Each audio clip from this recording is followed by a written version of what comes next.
Time for a more rigorous testing of the Bluetti AC180P. We're out for a few nights on Antoinette. We're going to be using it, we're going to be charging it. Let's see how she performs.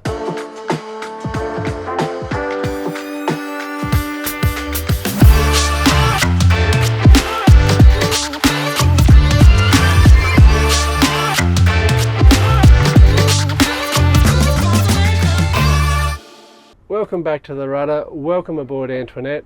We are out for a few nights. It is very busy. You might see a whole bunch of boats behind me. And we're going to do a bit more of a thorough testing of the Bluetti AC180P AC and DC power bank.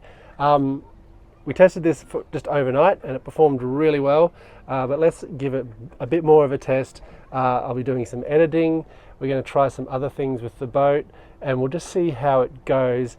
And we're going to also try and charge up on the 12-volt system. If you're away for a really long time, that is something that you need to do. It does have that capacity just there, but we'll see how fast it charges. But firstly, let's talk to me a little bit before we head it out to charge this thing up. Something that I'd highly recommend before you go away is to make sure you have charged up your Bluetti before you set sail. Whether you do that up in the house on power, or I've got the shore power plugged in. I was going to show you it charging, but as you can see, it's already hit 100%. So it was down to 85% when I plugged it in, and it just said it needed 0.4 of an hour. I went away and did some things to get ready, and it's already charged. So really the charging on these is super quick. When we're out on this trip today or over the next few days, I am going to try charging it off 12 volt. I do imagine that'll be a big difference. But before you go away, make sure you charge up your Bluetti so you're ready to go. Okay, just for a quick recap, while we're out here, the Bluetti is quite portable. I'll just turn on so we can see what we've got here. And it is a portable power bank. Essentially, it's a lithium battery with an inverter. So you can use the AC side of it, which is your normal power, which needs the inverter, or it has DC as well. So these USB ports and the 12 volt are all on DC. That is a little bit more effective, but it means you can run either one or you can run both at the same time. We should be on 100%, which is fantastic to start this testing. Something else just to keep in mind, I mean, it's not light, but it is far lighter than our original petrol powered generator. I think it's about 20 kilograms. Something else that I've discovered is a place to store it on the Mary Fisher. Pretty much just under here, just under the table. It's compact enough, it's out of the way, and you don't sort of hit your legs on it or anything. If you do need to get it out to charge it, which I did have to do for the shore power, I didn't have an extension lead, I just put it over there. All right, I'm going to enjoy the afternoon and might start a little bit of editing of this video. So just like you would at home, you just plug in, well, obviously in Australia it's 240 power. So we just plug that in down here, press the on button and then press AC. Nothing's happening at the second because we're not drawing any power. I'll just turn my laptop on and there you go, you can see it's starting to draw a little bit of power as it starts up. And that is probably one of the things I quite enjoy about this power bank, is that you can really see what you're doing. As I noticed when I did last time, when I put the computer to a bit of stress with some editing, certainly it drew a bit more wattage. But at the moment, at this power usage, I've got 20 hours of editing to do, which is far more than I need. Right, I'm going to try and record this over the next few days as I use it. I'll try and give you a bit of an update of how much I've done and if we do any strenuous testing, and the most strenuous testing we've managed to do is with an espresso coffee machine. So that'll be early tomorrow morning, and that is where the silence of the power bank really comes into its own. A few moments later. We've used the laptop for about an hour and a half or so. I've done a lot of work on the laptop. Actually, I've moved a heck of a lot of files, a couple of gigs, trying to clean up all my folders for the rudder. edited the next video for the rudder on the FabDock, something new coming your way. Has used quite a lot of the CPU. You can hear the computer whirring away at some point. Brooke's now doing a bit of a scavenger hunt for our niece and nephew, which is quite fun. So just having a look at what the Bluetti's done. And you can see we've only used 90%. Still got 13 hours of editing time there. We've only been using the computer at the moment. So that's worked really well. I'm quite impressed with that. And of course, the silence of the power bank is delightful rather than running a petrol generator. We're having a wonderful time here. It is very full at Tippler's today. So we're going to get to enjoying the afternoon. Day 2. Welcome to another day, and probably one of my favourite times of boating is just the peacefulness before the sun gets up. But one thing that I do enjoy in that peacefulness is having a coffee. So previously that has meant that, you know, I'd have to just boil a jug and have a coffee bag, which, you know, they're not as tasty as they should be. But now, with the Bluetti, I can have a coffee in the morning and not wake up the whole neighbourhood by turning on a petrol generator. Let's just go and check out if we can get around Molly. Okay, out of the way. There we go. Okay, so just turn things on. See where we got to yesterday. Turn on the AC.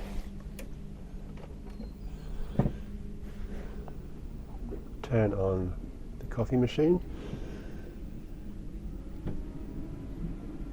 And as we said, it does have a significant draw.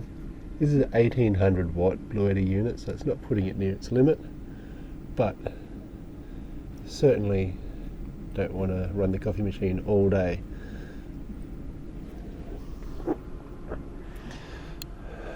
Molly's also now taken my place, and in a few seconds the machine is ready to go.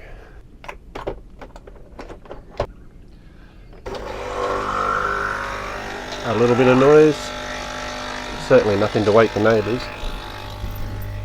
Just check on our power draw, a bit more than the warm-up phase. It's only a couple of seconds till you get your cup of coffee.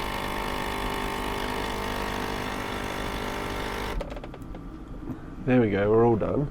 That took 1% off the Bluetti, so plenty of coffees to make.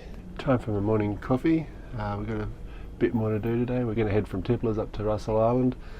And yeah, probably have a few more coffees during the day. Operation of the Bluetti is easy, so you just plug in like you always would. Hit the on button, which is the middle button. Yep, and then the AC button, which is the button on the right. So just AC. So now the power plugs are on.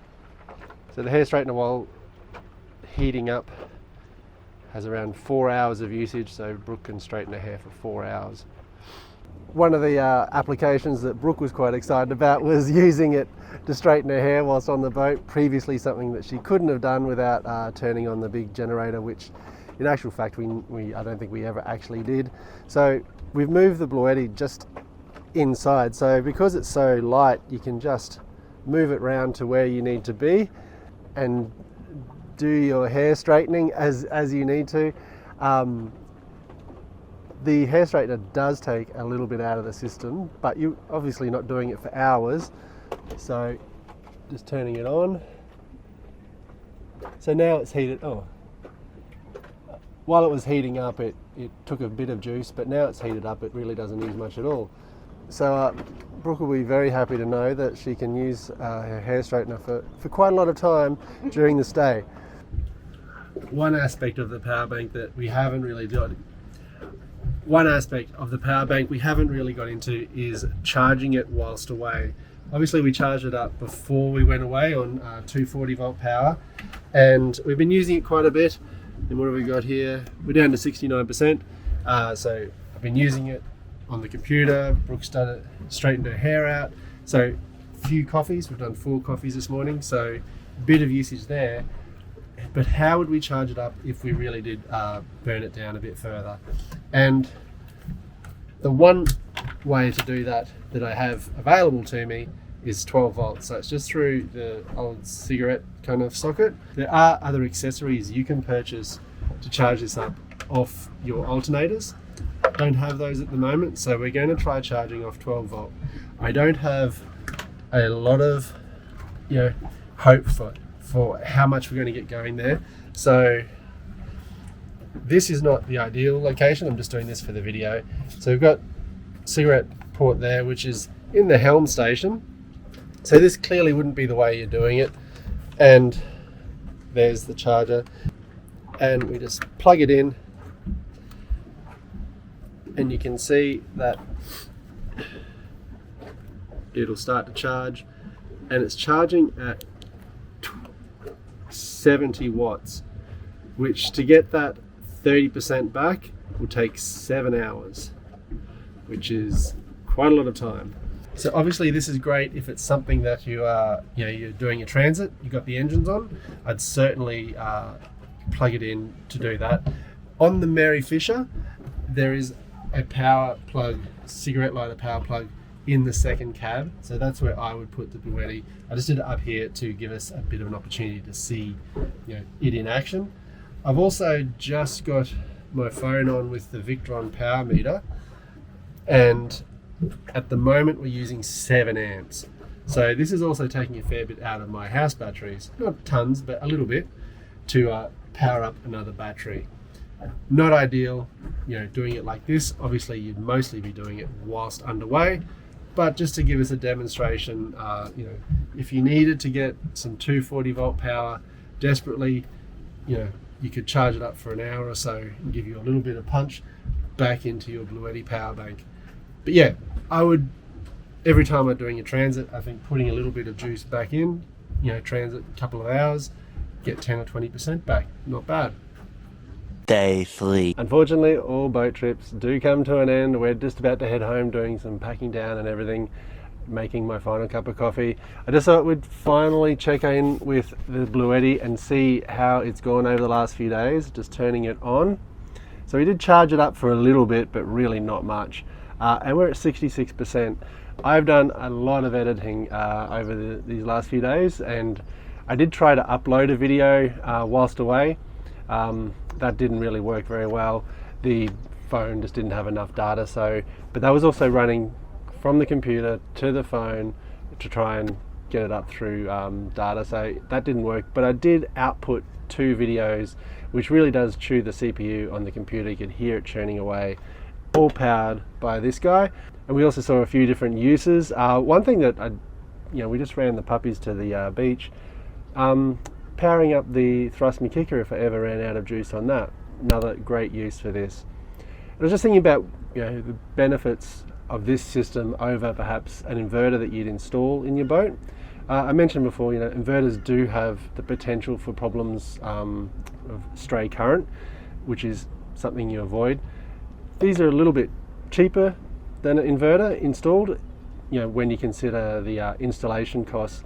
But also this gives you some versatility. It's another system that if your house batteries are having troubles, or you lose them, or I don't know, something happens and the inverter system doesn't work, you've got another backup system.